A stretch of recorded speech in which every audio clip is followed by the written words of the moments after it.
All right, today, folks, we're going to be reviewing for our Unit 7 test. So we started off Unit 7 solving systems by graphing systems. All right, we were actually physically given an equation, and we put that equation physically onto the coordinate plane and saw where the two lines intersected.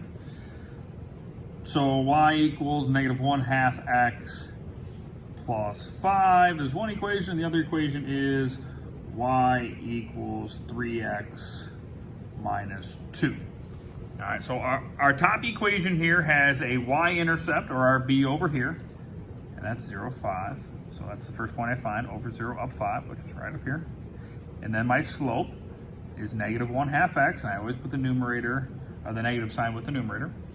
So -1 over 2. So I went down 1 to the right 2, down 1 to the right 2, following that stair-step pattern we've been talking about for months. And then that's about all the room I have, so I just connect those 3 points with a line. Then I do the same thing with that second equation. My y-intercept is -2 because that's a subtraction sign, and that subtraction sign makes the 2 negative. So over 0, down 2. And then my slope is in front of our x, and that's 3, which as a fraction is really 3 over 1, so I can get that rise over run. So I go up 3, 1, 2, 3, over 1 from that y-intercept. Do that again, and I see that they intersect right here. And that point is, if I start at the origin, I go over 2, 1, 2. And I went up 1, 2, 3, 4. So my solution is 2, 4 for that system. We then talked about using substitution to solve a system. Now, we're still looking for the point that the two lines intersect. However, we're just not putting it on a graph this time, we're finding it algebraically. So my system is y equals 2x minus 3. And then the other equation is x plus y equals 18. So for solving using substitution, x or y must be by itself. And the top equation has y by itself. So I'm going to put parentheses around this information, and I'm going to plug it in for the y on the example below. When I do that, I'm left with x plus parentheses 2x minus 3 and parentheses equals 18. Now, normally I would have to distribute a number to get rid of those parentheses, but y did not have a coefficient other than 1, so I don't have to do any distributing. I can kind of ignore those parentheses at this point. But if this was like 2y, then I'd have to distribute the 2 to everything inside. I don't distribute an x to everything because I only distribute numbers that are directly next to the parentheses. So x and 2x is 3x minus 3 equals 18. Now I just solve this two-step equation with the rules that we've worked on seemingly all year.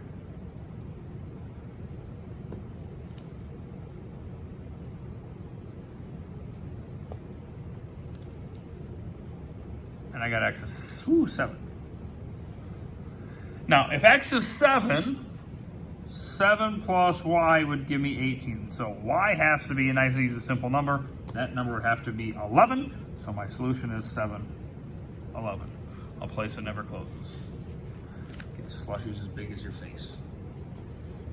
And then the last method we worked with was elimination. All right, so my system here would be 5x plus 3y equals 9, and then 2x minus 4y equals 14. Now, nothing cancels out here, because if I were to try to combine these right now, I'd get 7x minus 1y equals 23, and that's just really not going to help us, so we have to do something. We have to alter these equations to have one of the variables cancel out. Personally, I always look at and I see if one of the variables is positive, one of them is negative. And I see that here. This is positive, that's negative. So in my brain, I'm going to cancel out the y's. Now I just got to get 3 and 4 to their least common multiple, which would be 12. So to get 3 to 12, I'm going to multiply it by 4. To get -4 to -12, I'm going to multiply it by 3. And I cannot forget I must do that to distribute that number to everything inside. So I now have 20x plus 12y equals 36. And the other equation becomes 6x minus 12y equals 42, it looks like. So then I'll just combine my like terms. 20x and 6x is 26x. Those cancel out and I'm left with 78. So we'll have to divide by 26 on both sides to get x by itself, get x alone. And that gives me 3.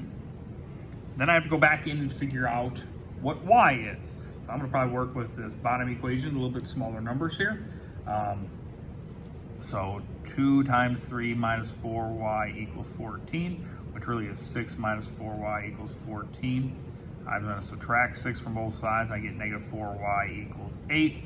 So I'm going to divide by negative 4 on both sides. And that's going to give me negative 2. So my solution will be 3, negative 2. Now, if you chose to multiply by different numbers, like say you want to multiply the top by 2 and the bottom by negative 5, you could get to the same solution, just your numbers will be a little bit different on the way there. All right? If you were to get information in any of these 3 ways where you have the left side not balanced out the right side, like you're left with something like 0 equals 20, well, obviously that's not true, so that'd be a false statement, meaning the 2 lines, if they were put onto the coordinate plane, would be parallel. If you were, when you solve, you're left with like 0 equals 0 or 20 equals 20, that means it's the exact same line. So that'd be many solutions. All right, please let me know if you have any questions.